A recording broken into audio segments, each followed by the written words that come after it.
parce que nous honorons la parole du roi des rois, du Seigneur des seigneurs.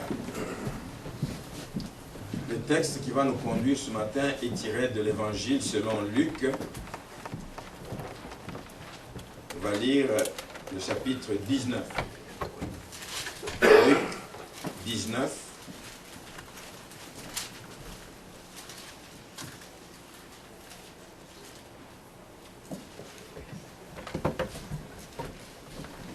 À partir du verset 28. Luc 19, à partir du verset 28. Nous débutons aujourd'hui ce qu'on appelle la semaine de la Passion. C'est le dimanche qui précède Pâques. Nous entrons dans une semaine importante dans la vie des chrétiens, dans la vie des enfants de Dieu. Nous entrons dans une semaine où Jésus se met en route vers l'accomplissement de la mission pour laquelle il est venu sur terre. C'est donc une semaine importante. C'est donc une semaine capitale pour la vie des chrétiens. On va lire Luc 19 à partir du verset 28. Après avoir ainsi parlé, Jésus marcha devant la foule pour monter à Jérusalem. Et lorsqu'il approcha de Bethphagée et de Béthanie, vers la montagne appelée montagne des Oliviers, Jésus envoya 2 de ses disciples en disant « Allez au village qui est en face. Quand vous y serez entrés, vous trouverez un ânon attaché, sur lequel aucun homme ne s'est jamais assis. Détachez-le et amenez-le. Si quelqu'un vous demande pourquoi le détachez-vous, vous lui répondrez « Le Seigneur en a besoin. » Ceux qui étaient envoyés allèrent et trouvèrent les choses comme Jésus leur avait dit. Comme ils détachaient l'ânon, ses maîtres leur dirent « Pourquoi détachez-vous l'ânon » Ils répondirent « Le Seigneur en a besoin. » Et ils amenèrent à Jésus l'ânon, sur lequel ils jetèrent leurs vêtements et firent monter Jésus. Quand il fut en marche, les gens étendirent leurs vêtements sur le chemin. Et lorsque déjà il approchait de Jérusalem, vers la descente de la montagne des Oliviers, toute la multitude des disciples, saisis de joie, se mit à louer Dieu à haute voix pour tous les miracles qu'ils avaient vus. Ils disaient « Béni soit le roi qui vient au nom du Seigneur. Paix dans le ciel et gloire dans les lieux très hauts. » Verset 39.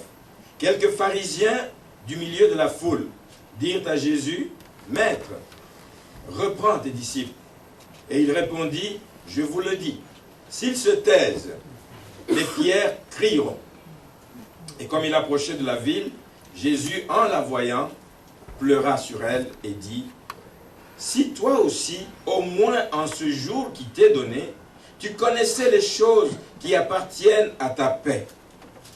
Mais maintenant, elles sont cachées à tes yeux. Il viendra sur toi des jours où tes ennemis t'environneront de tranchées, t'enfermeront et te serreront de toutes parts.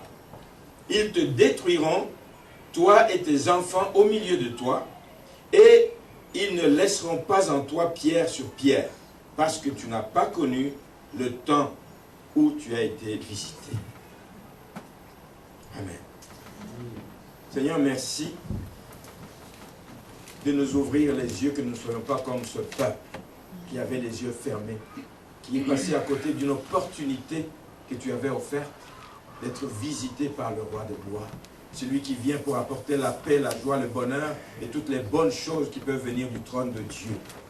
Donne-nous, Seigneur, de ne pas être distrait. Donne-nous, Seigneur, de ne pas être attaché à des circonstances qui font que nous ne fixions pas les yeux sur toi. Car tu es venu avec une mission et nous voulons rentrer avec toi dans cette mission, Seigneur, afin que tout ce qui est prévu depuis l'éternité pour nous s'accomplisse, que nous ne passions pas à côté de ce que tu as prévu pour nous. Merci pour la grâce que nous avons d'entendre cette parole ce matin.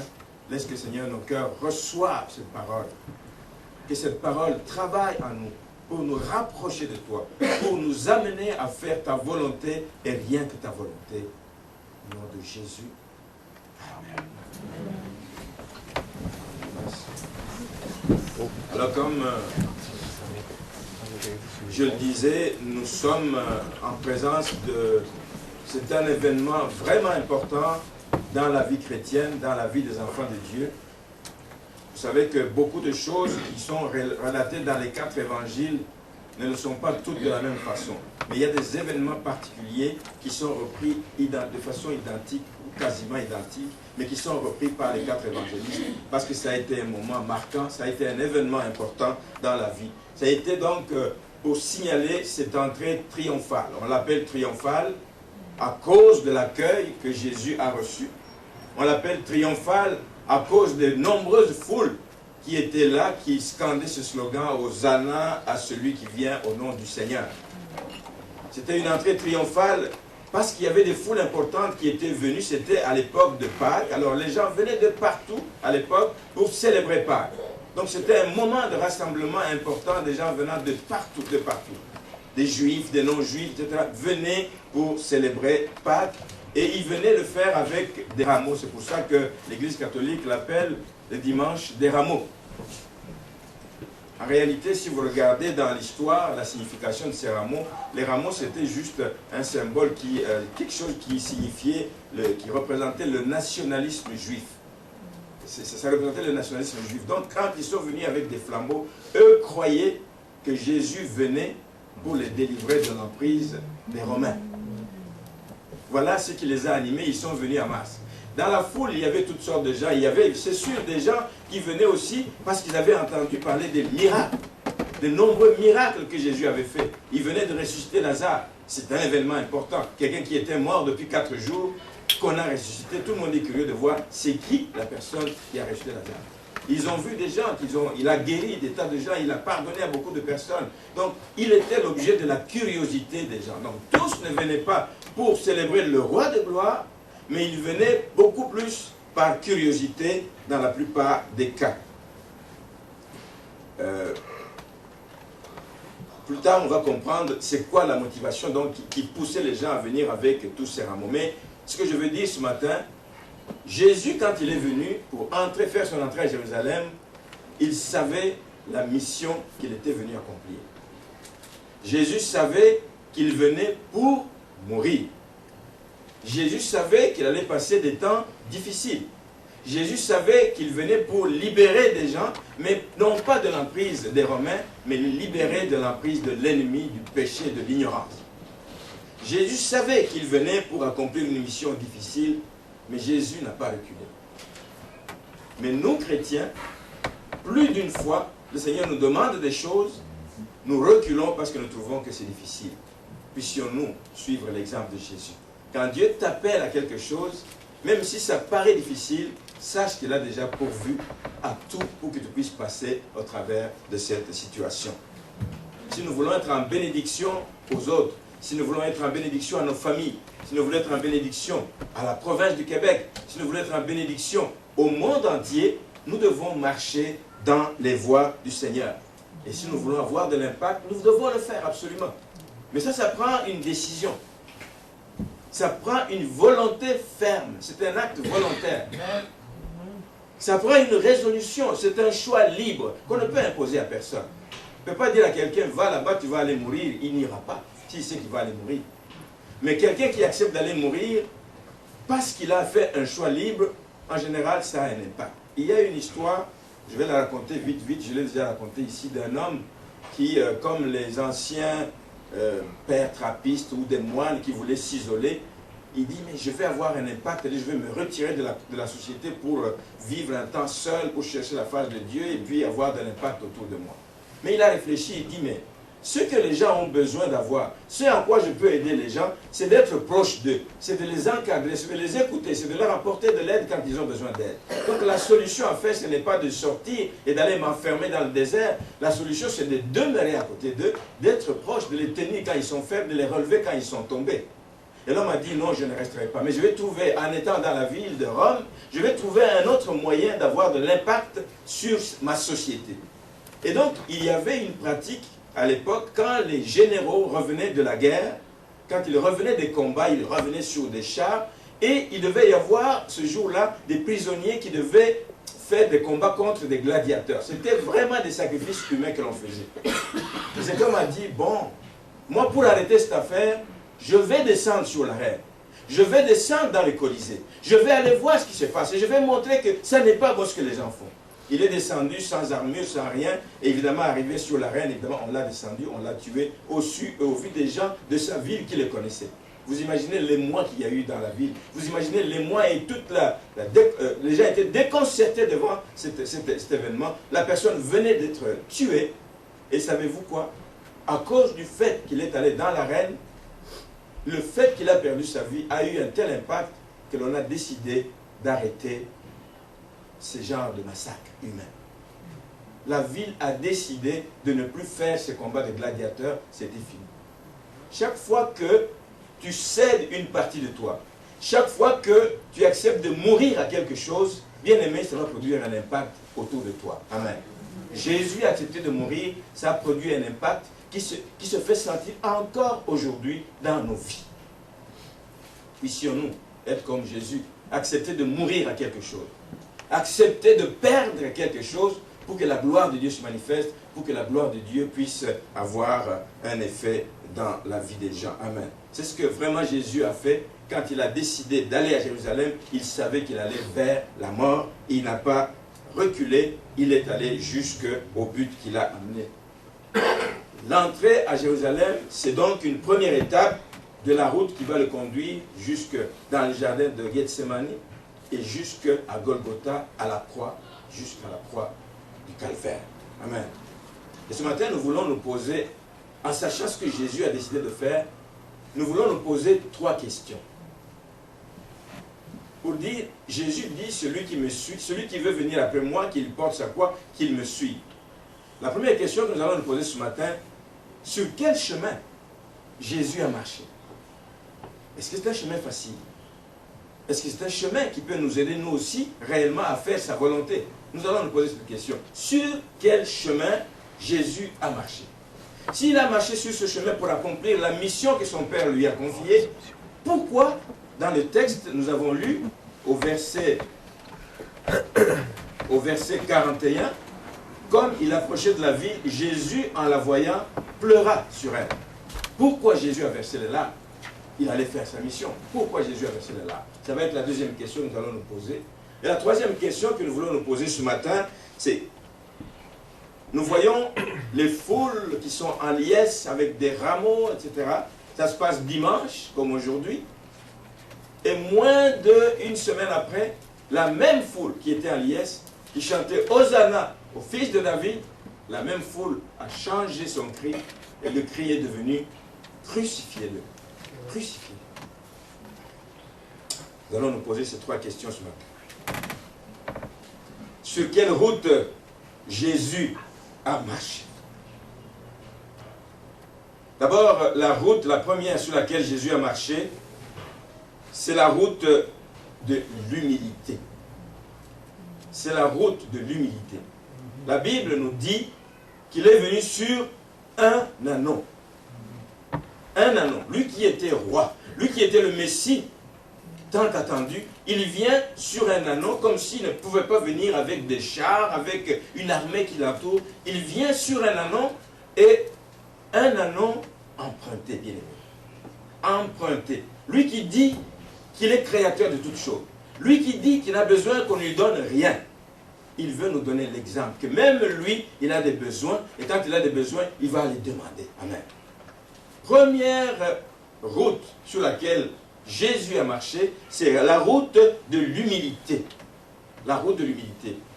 Le texte de Matthieu 21, verset 5 nous dit, « Voici ton roi vient, et il vient à toi plein de douceur. » Plein de douceur. C'est un roi qui ne vient pas pour écraser, mais c'est un roi qui vient avec toute la douceur, qui vient pour sauver, pour guérir, pour relever, pour faire du bien aux gens. Amen. La première route à laquelle Jésus a marché, c'est la route de l'humilité. Il n'est pas venu comme un héros de guerre avec des chars, mais il est venu humblement sur un ânon. Et la Bible nous dit que l'orgueil précède la chute, mais l'humilité précède la gloire. Il a fallu, avant qu'il soit glorifié, qu'il vienne dans toute son humilité, qu'il vienne nous apprendre à être humbles, parce que l'humilité, ce n'est pas quelque chose de facile pour la nature humaine. Nous voulons nous gonfler à bloc, nous voulons être ce que nous ne sommes pas, nous voulons pas beaucoup paraître, mais le Seigneur nous apprend en nous donnant l'exemple d'être humble. Parce que c'est l'humilité qui précède la gloire. Amen. Il est venu sur un anneau emprunté. Quelle image il a donnée aux gens? C'est lui qu'on attendait comme roi, sur un anneau qui ne lui appartient même pas. Amen. Soyons humbles, le Seigneur nous élèvera. Voici la route à laquelle le Seigneur nous demande de marcher. Amen. Il vient humblement, non pas comme une personne qui vient avec toute la gloire. Mais la gloire lui a été donnée par la suite parce qu'il a accepté de s'humilier et de quitter son trône de gloire. Il est venu quittant son trône de gloire. La Bible nous dit dans Philippiens qu'il ne s'est pas comparé étant l'égal à Dieu le Père. Il s'est humilié, il s'est rabaissé. Puissions-nous apprendre de cet exemple à nous rabaisser. Amen. Nous ne sommes rien, nous ne sommes que de l'herbe qui sèche. Nous ne sommes que de l'herbe qui sèche. Que Dieu nous apprenne réellement à nous humilier et à marcher à sa suite. La route de l'humilité est une route difficile. Mais le Seigneur nous demande d'y marcher. Et on voit que même ses disciples n'avaient même pas compris le message alors qu'il venait de séjourner avec eux pendant 3 ans. Il leur a appris tout, dans tout le chapitre de Matthieu, chapitre 5 jusqu'au chapitre 8. Il est en train de poser les bases du royaume de Dieu. Il enseigne, il enseigne. Au bout de 3 ans, ses disciples n'ont toujours pas compris ce que le Seigneur est venu leur enseigner. Parce qu'on le voit un peu plus loin dans Matthieu, dans Luc chapitre 22, verset 24. Ils sont en train de discuter entre eux. Mais qui est le plus grand entre nous? Qui est le plus grand? Parce qu'eux aussi, dans leur tête, ils comprenaient que Jésus venait pour établir un royaume sur terre. Un royaume. Et ils se voyaient comme devenant des ministres, des ambassadeurs, je ne sais pas quoi. Qui est le plus grand entre nous? L'humilité ne les affectait pas encore. Le Seigneur nous appelle à être humbles. À être humbles. C'est la route difficile sur laquelle nous devons marcher. C'est la route difficile sur laquelle le Seigneur nous attend. Et il ne nous laissera pas seuls, bien-aimés. Il va nous aider, il va cheminer avec nous. Première route sur laquelle il a marché, la route de l'humilité. N'oublions pas, Proverbe chapitre 15, verset 33, l'humilité précède la gloire. Ne cherchez pas la gloire des humains comme ça. Laissez que Dieu vous élève. Humiliez-vous sous sa présence. Il va vous élever en son temps. Amen. La deuxième route que nous voyons dans ce texte, sur laquelle Jésus a marché, c'est la route de l'accomplissement de la prophétie. Tout ce qui s'est fait en rapport avec cet anneau était prévu depuis longtemps dans une prophétie, Zacharie chapitre 9, verset 9. On va le lire. Zacharie chapitre 9, verset 9.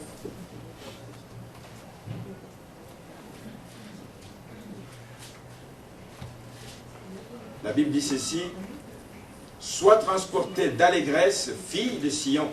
Pousse des cris de joie, fille de Jérusalem. Voici ton roi vient à toi. Il est juste et victorieux. Il est humble et monté sur un âne. Sur un âne, le petit d'une ânesse. Pas venu sur un cheval, il aurait pu venir sur un cheval, ça fait plus majesté, etc. Mais il est venu sur un âne. C'était prévu depuis longtemps dans l'Ancien Testament par les prophètes. C'était prévu.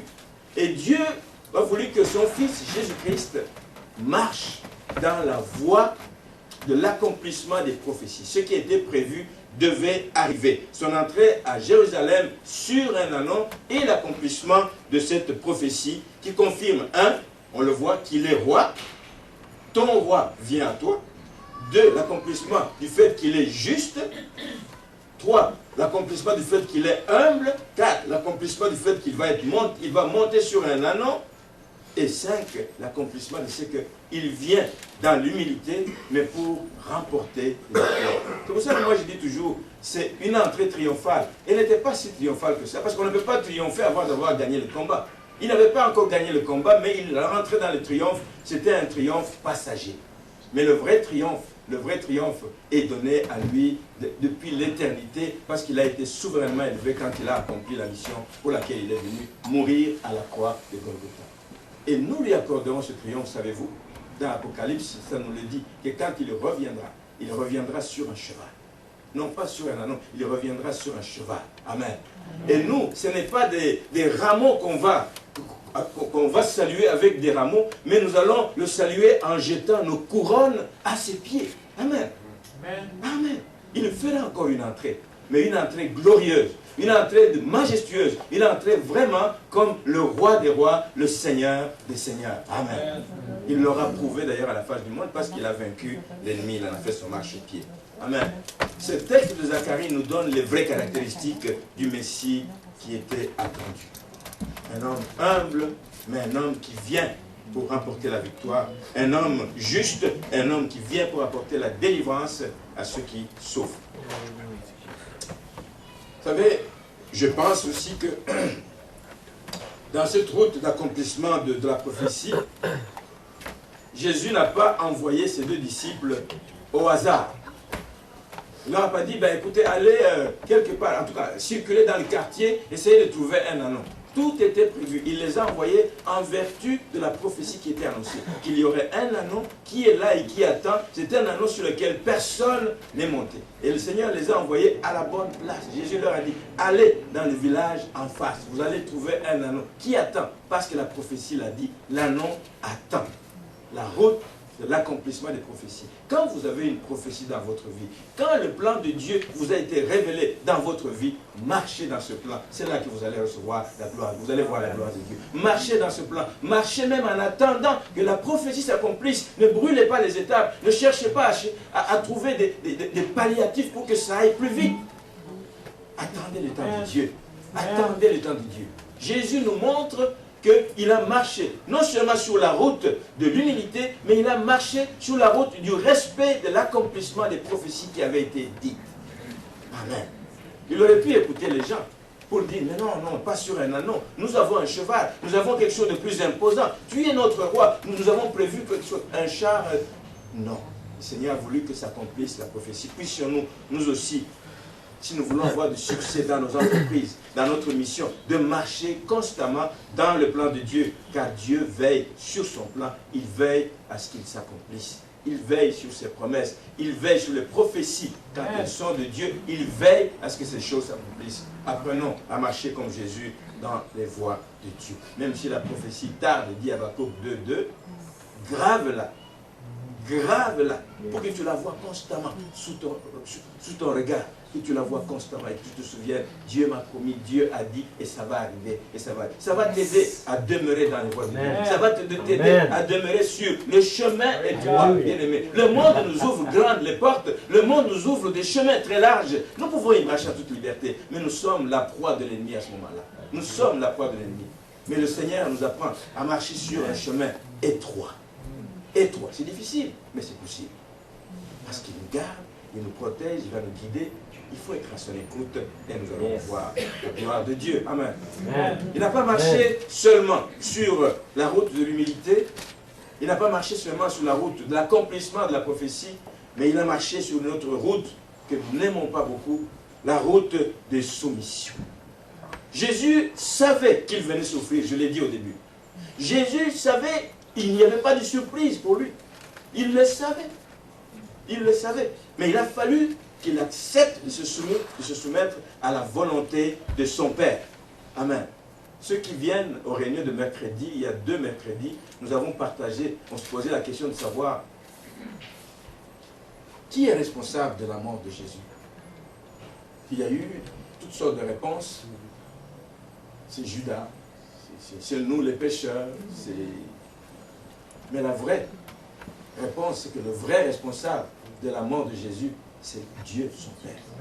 C'est Dieu lui-même. Jean 3,16 dit que Dieu a tant aimé le monde qu'il a donné son Fils unique afin que quiconque croit en lui, c'est Dieu qui l'a donné, c'est Dieu qui l'a envoyé, c'est Dieu qui a décidé qu'il aille subir le calvaire, c'est Dieu qui l'a voulu. Et si Dieu l'a voulu, c'est parce qu'il y avait un but. Et il fallait que Jésus se soumette. Il fallait que Jésus se soumette à la volonté de son Père pour que ce but s'accomplisse. Amen. Il fallait que Jésus se soumette. Et c'est pourquoi même quand c'était difficile pour lui, humainement, c'était difficile. Des fois, nous croyons que Jésus était fils de Dieu. Dans sa chair, il ne pouvait pas sentir de douleur, il ne pouvait pas sentir qu'il a mal, qu'il a soif, qu'il a faim. Oui, il avait les mêmes envies que nous, je veux dire, la soif, il avait faim, il voulait se reposer, il veut dormir un peu. Il était comme nous. Mais il savait que c'est difficile. Mais même quand c'était difficile, imaginez la scène quand il se trouve dans le jardin de Gethsemane, qui ont dit qu'il transpire des grumeaux de sang. Parce qu'il éprouvait une douleur intense, une pression terrible qu'il subissait en lui-même, qui fait qu'il a commencé à transpirer des grumeaux de sang. Jésus a accepté de souffrir pour se soumettre à la volonté de son Père. Même quand ça a été difficile, dans Matthieu 26, 39, il dit, Seigneur, éloigne de moi cette coupe.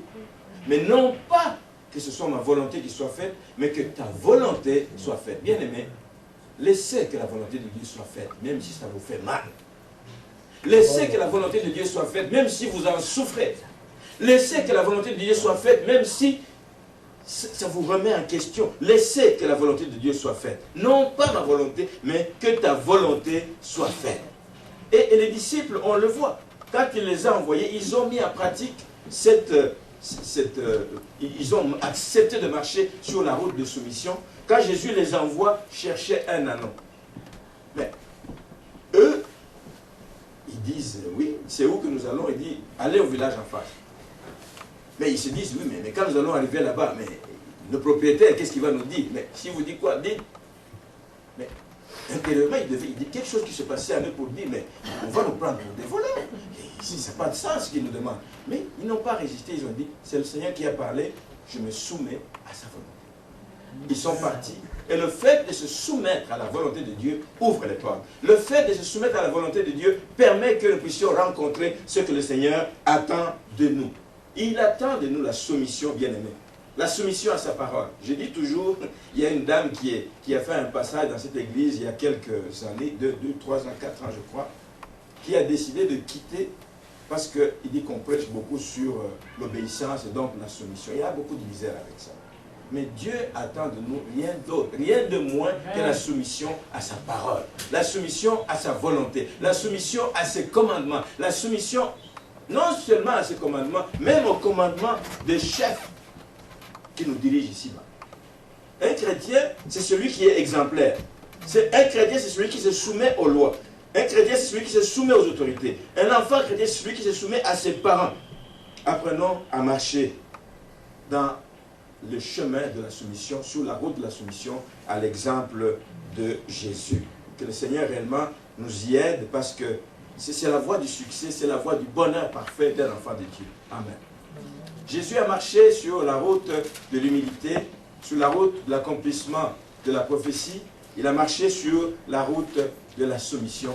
Et le Seigneur attend de nous que nous puissions également marcher sur ces routes pour que nous puissions avoir du succès, pour que nous puissions réellement accomplir la mission que le Seigneur veut que nous puissions accomplir.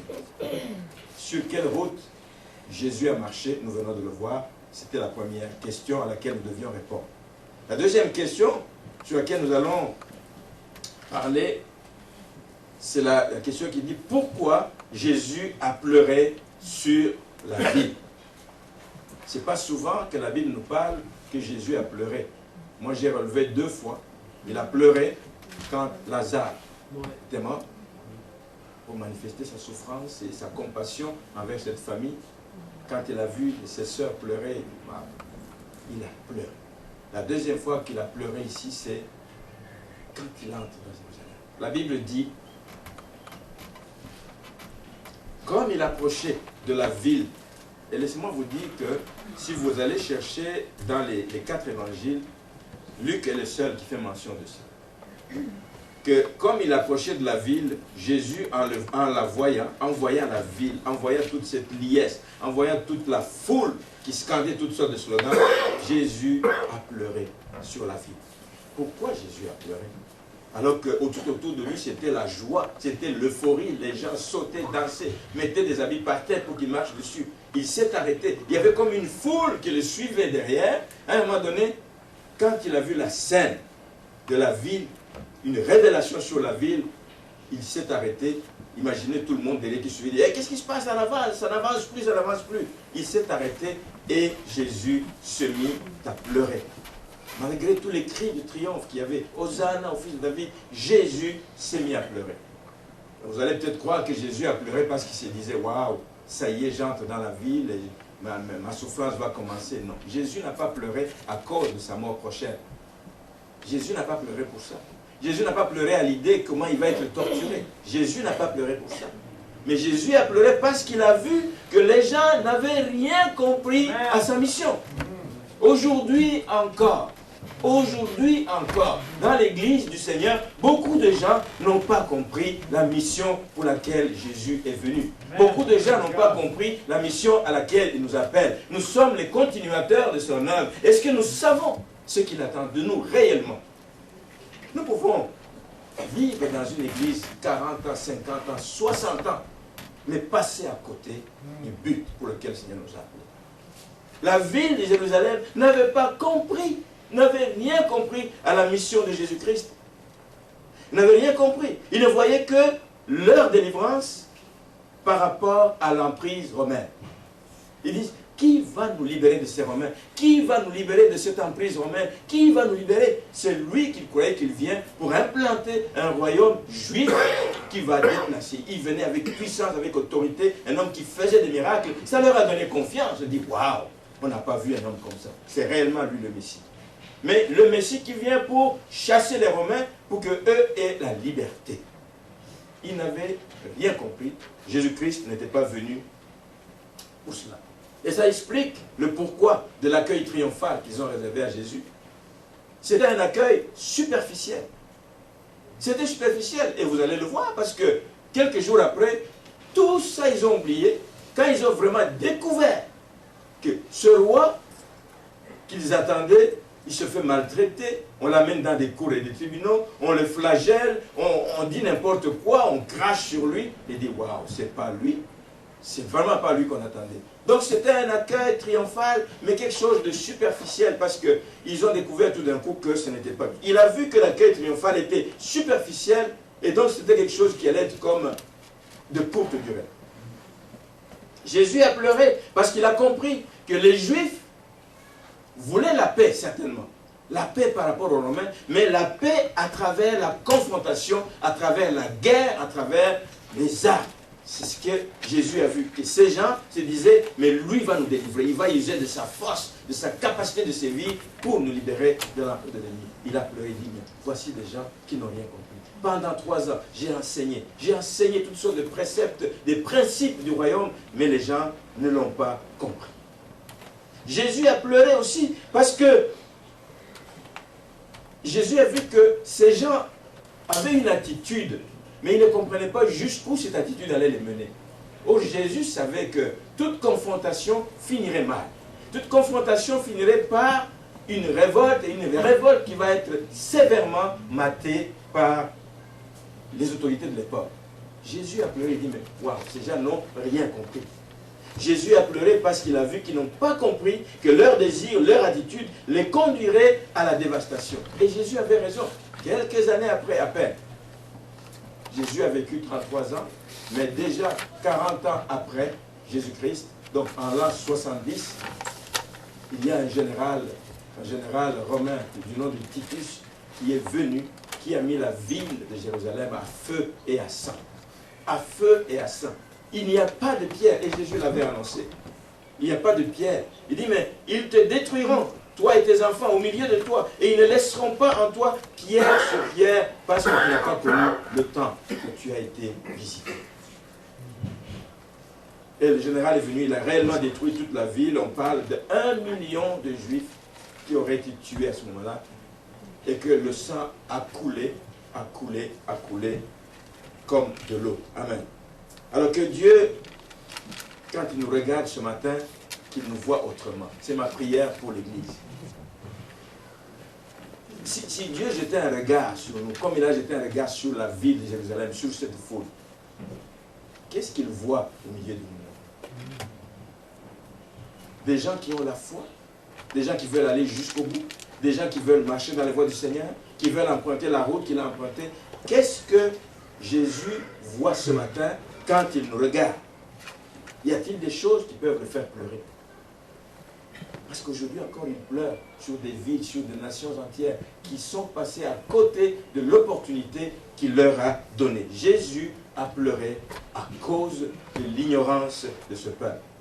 Et Osée, chapitre 4, verset 6, nous dit « Mon peuple périt, faute de connaissance. » Que le Seigneur nous ouvre les yeux, bien aimés. Que le Seigneur nous accorde une grâce particulière. Que le Seigneur nous accorde de réaliser que nous ne soyons pas des personnes qui demandons, qui forçons même la main de Dieu de nous bénir dans nos propres circonstances. Laissez Dieu vous bénir selon son plan. Amen. Laissez Dieu vous bénir en son temps et selon son plan. Tu peux forcer la main. C'est ce qu'on appelle sa volonté. Des fois, il accepte la volonté permissive, mais il y a des conséquences qui peuvent être chères, qui peuvent vous coûter cher. Mais laissons Dieu nous bénir selon sa volonté et que nous puissions marcher dans nos voies. Ne soyons pas comme des personnes qui demandons à Dieu, Seigneur, moi ce que je veux, c'est ça. Je veux, c'est ça. Je suis en train de vivre des circonstances difficiles, mais je ne veux pas quitter la place où je suis, mais je veux que tu viennes me bénir là où je suis. Non. Dieu veut peut-être te changer. Dieu veut peut-être te changer de place. Dieu veut peut-être te déplacer, t'amener dans une autre ville. Dieu veut peut-être t'apprendre quelque chose de nouveau. Dieu veut peut-être... Laissons Dieu agir dans nos vies.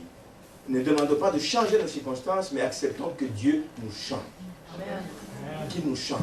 Parce que si Dieu nous change, nous serons selon sa volonté. Si Dieu nous change, nous allons faire des choses qui l'agréent. Si Dieu nous change, nous allons faire des choses qui lui plaisent. Amen. Amen. Amen. Amen.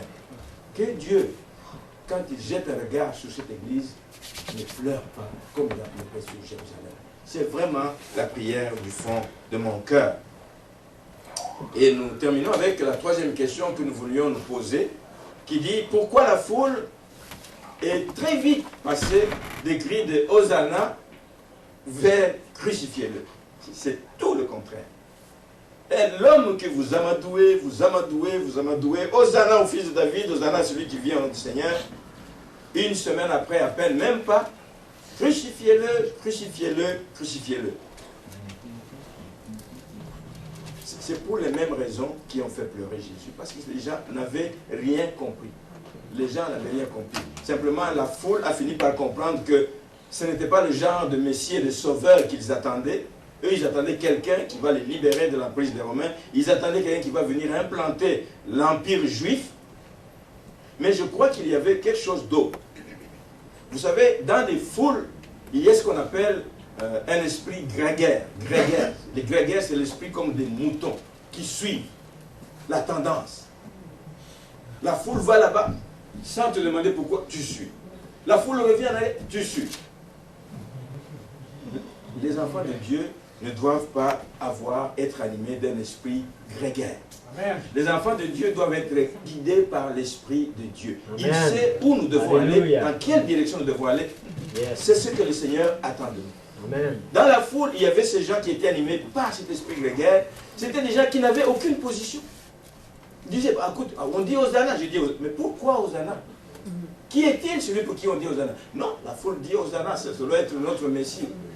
Soyez sûrs. C'est pour ça que nous demandons à Dieu de nous ouvrir l'intelligence, de nous ouvrir notre esprit, afin que, au travers des années, des enseignements que nous avons, quand nous lisons la parole de Dieu, que Dieu nous ouvre réellement les yeux, que les écailles tombent de nos yeux bien-aimés, que nous puissions voir ce que Dieu attend réellement de nous. Amen.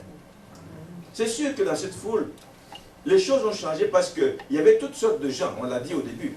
Il y avait des scribes, il y avait des pharisiens, il y avait des gens du gouvernement. Quand ils voyaient tous ces gens qui criaient « Hosanna, Hosanna », ils disent ça ici on connaît. Ça risque de finir par une émeute. Alors eux, ils ne voulaient pas que ça continue. Ils ont commencé à travailler un peu dans les foules. Et puis, comme ils tombent toujours sur des gens qui n'ont pas de position, ils les ont entraînés à changer de position. Ne plus crier Hosanna et plus tard crier « Crucifiez-le ». Il dit « Ce n'est pas le bon, ce n'est pas le vrai, ce n'est pas celui que nous attendions. Crucifiez-le, crucifiez-le. » Il y avait les scribes qui avaient un impact négatif, mais il y avait les pharisiens aussi. Nous le voyons. quelques pharisiens, au verset 39, il dit, quelques pharisiens du milieu de la foule. Ils étaient au milieu de la foule, non pas pour scander gloire à Dieu, non pas pour scander Hosanna au fils de David, mais ils étaient en train de voir cette personne comme quelqu'un qui vient leur enlever leur, comment dirais-je, leur dignité. Parce que les pharisiens, c'était les maîtres de la loi, c'était eux qui dirigeaient toutes choses, et ils étaient là, ils disent, mais lui maintenant il vient enseigner, est-ce qu'il enseigne, c'est ce que les gens suivent. Nous devenons quoi? Nous devenons quoi? Et donc eux aussi ont commencé à dire, maître, et regarde, ils ne l'appellent même pas Seigneur, maître, parce qu'ils les considèrent comme étant leur égal. Il dit, maître, il dit, reprends tes disciples. Les disciples sont en train de faire la bonne chose. Il dit, maître, reprends tes disciples. Et Jésus a répondu, il dit, je vous le dis, si ces gens se taisent, les pierres crieront. Mais je voudrais qu'ici, que personne ne se taise, mais que nous puissions réellement continuer à crier Hosanna au fils de David, Hosanna au roi des rois, Hosanna à celui qui nous a aimés le premier. Amen. Voici donc, nous arrivons au terme de cette réunion et je voudrais juste évoquer un point qu'à l'issue de cette réunion, que nous puissions nous assurer que nous avons compris le message. Que nous puissions nous assurer que nous devons marcher durant notre vie sur terre sur les traces, sur les chemins que Jésus a suivis. C'est le chemin qui mène au bonheur, c'est le chemin qui mène à la réussite, c'est le chemin qui mène à glorifier le nom du Seigneur. Tout autre chemin ne glorifie pas le nom du Seigneur. Mais marchons sur les traces de Jésus-Christ pour que nous puissions plaire à Dieu. Marchons sur les traces de Jésus. Marchons dans l'humilité, marchons dans l'obéissance, marchons dans ses voies. C'est ce que le Seigneur veut que nous puissions apprendre ce matin. Et travaillons surtout pour ne pas vivre dans l'ignorance. L'ignorance tue. L'ignorance tue. Regardez la dernière partie à partir du verset 41, tout ce que l'ignorance a volé à ce peuple. L'ignorance vient nous voler la paix. Tu connaissais les choses qui appartiennent à ta paix, mais tu n'en as pas tenu compte. L'ignorance vient nous voler la paix. L'ignorance vient même nous voler la vision, de voir comme Dieu veut que nous voyions. Il dit, mais maintenant, ces choses sont cachées à tes yeux à cause de l'ignorance. Ces choses sont cachées. L'ignorance vient nous voler la vision. L'ignorance vient nous voler toute la protection que nous avons quand nous marchons dans les voies de Dieu. L'ignorance vient nous voler toute la protection. Il dit, ils viendront sur toi des jours où tes ennemis t'environneront de tranchées. Ils vont t'entourer, ils vont t'enfermer, ils vont te serrer de toutes parts, ils te détruiront. L'ignorance de la volonté de Dieu, l'ignorance du plan de Dieu pour ta vie, l'ignorance du plan de Dieu pour l'Église va te détruire, va t'enlever toute la protection que tu avais. Et l'ignorance, évidemment, t'enlève aussi l'opportunité que tu avais. Il dit, mais si tu savais, est-ce que tu n'as pas connu le temps où tu as été visité, tu es passé à côté d'une si grande opportunité. L'ignorance va te faire voler des opportunités que Dieu avait ouvertes dans ta vie. L'ignorance va te faire voler la paix, va te voler la protection que tu avais en demeurant dans les voies du Seigneur. Il n'y a pas que ça. Je n'ai pas lu le texte, mais au verset 45, l'ignorance vient même te voler tout le sens d'adoration que tu dois avoir pour le Seigneur. Ce peuple avait transformé le temple. Et c'est pour ça que Jésus est entré dedans au verset 45. Il entra dans le temple et il se mit à chasser. Tout ce ils ont fait de la maison du Père une caverne de voleurs, etc. L'ignorance va t'enlever tout le sens d'adoration, la crainte de Dieu que tu dois avoir. L'ignorance va le faire et que le Seigneur nous garde réellement de ne pas être comme ce peuple qui est décrié dans Osée 4, 6. Mon peuple périt faute de connaissance. Que le Seigneur nous ouvre les yeux, que le Seigneur nous accorde sa faveur, afin que nous marchions sur les traces de Jésus, afin que nous travaillions pour ne pas vivre dans l'ignorance parce qu'il tue et nous vole, afin que nous évitions de nous laisser entraîner par des gens qui ont des visées contraires, des plans contraires au plan de Jésus-Christ. Bien-aimé, ma prière en terminant, c'est que nous soyons des chrétiens fermes. Fermes dans notre position. Là où le Seigneur veut que nous soyons. dans le chemin dans lequel il veut que nous marchions. Soyons fermes. Amen. Voici le message que le Seigneur est venu apporter à Alléluia. l'humanité. Soyons fermes en nous attendant à lui. Ne soyons pas des chrétiens ballottés aux 80. Ne soyons pas des chrétiens qui ne sont pas stables, mais travaillons pour que Christ fasse une véritable entrée dans nos vies. Amen. Amen. Travaillons pour cela. Que le Seigneur fasse une véritable entrée, mais une entrée triomphale. Pas pour un temps, mais tout le temps. Amen. Une entrée dans nos vies, une entrée dans nos familles, une entrée dans l'Église, une entrée au Québec, une entrée sur toute la surface de la terre. Nous sommes les personnes sur qui le Seigneur compte pour que ces choses arrivent et que le Seigneur nous accorde réellement sa grâce. Amen.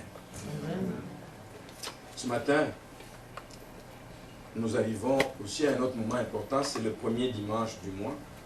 Nous allons exceptionnellement, durant le mois d'avril, avoir 2 fois la Sainte Seine, ce dimanche et le grand jour de Pâques. Nous allons aussi prendre à la Sainte Seine, nous allons nous retrouver autour de la table du Seigneur. Je veux juste dire que le repas du Seigneur, c'est une occasion de nous attabler ensemble et de nous rappeler l'alliance que nous avons avec Dieu. Nous avons une alliance. Nous ne marchons pas au hasard. Amen. Nous sommes un peuple qui tient, qui chemine, parce qu'il y a une alliance solide. Cette alliance, dans l'Ancien Testament, elle était scellée, nous l'avons parlé, je ne sais plus, un mercredi, elle était toujours, quand il y avait une alliance que les gens faisaient, elle était toujours suivie d'un repas. Un temps de communion, un temps de partage, un temps où on se jurait fidélité l'un à l'autre. L'alliance, c'est ça. L'alliance, ce n'est pas que moi je dis je vais faire ça, et toi tu dis non, non, non, non. Quand je fais alliance avec toi, je te jure fidélité, tu me jures fidélité l'un à l'autre. Amen. Quand Dieu a fait alliance avec nous, lui il est fidèle. Lui ne change pas. Lui ne changera jamais. Mais est-ce que nous sommes fidèles envers lui? Rappelez-vous, cette forme d'alliance, nous en avons parlé il y a peut-être 2 dimanches ou 3 dimanches, quand nous parlions de Isaac avec ses puits. Il creuse un puits, on dit non, c'est pas à toi, il creuse un puits, il se déplace, jusqu'au moment où ses détracteurs et ses ennemis ont vu, dire, oh, oh, oh, nous avons intérêt à nous allier à cet homme, parce que c'est un homme qui est béni de l'Éternel. Et Abimelech a décidé de venir. Il dit, je vais aller le voir pour faire alliance avec lui. Pour nous, l'alliance qui est annoncée, qui a été annoncée dans Jérémie 31, verset 31, c'est une alliance, on va le dire.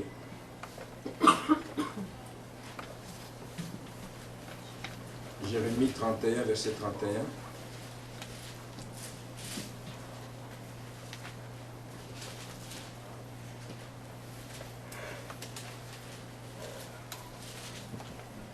Voici ce que dit la Bible. Il dit, voici, les jours viennent, dit l'Éternel, où je ferai avec la maison d'Israël et la maison de Juda une alliance nouvelle. Non comme l'alliance que j'ai traitée avec leur père, le jour où je les saisis par la main pour les faire sortir du pays d'Égypte, alliance qu'ils ont violée. C'est le peuple qui a violé cette alliance. Mais quoique je sois leur maître, dit l'Éternel. Mais voici, au verset 33, voici l'alliance que je ferai avec la maison d'Israël. Après ces jours-là, dit l'Éternel, je mettrai ma loi au-dedans d'eux. Je l'écrirai dans leur cœur et je serai leur Dieu et ils seront mon peuple. Ils seront mon peuple. Je serai leur Dieu. Lui, il est fidèle. Et cette alliance qui est annoncée donc justement dans Jérémie 31, à partir du verset 31, a été réalisée par la venue de Jésus-Christ. Elle a été ratifiée, elle a été signée, elle a été concrétisée quand Jésus-Christ a versé son sang à la croix. Une alliance éternelle. Une alliance éternelle. Alors en prenant part à la table du Seigneur ce matin, nous voulons nous engager à être fidèles à Dieu. Bien aimé, c'est la chose la plus importante. Nous engager à être fidèles à Dieu, parce que nous savons qu'en retour, lui nous assure sa fidélité. Amen. Si nous sommes fidèles, lui, il va être fidèle. Amen.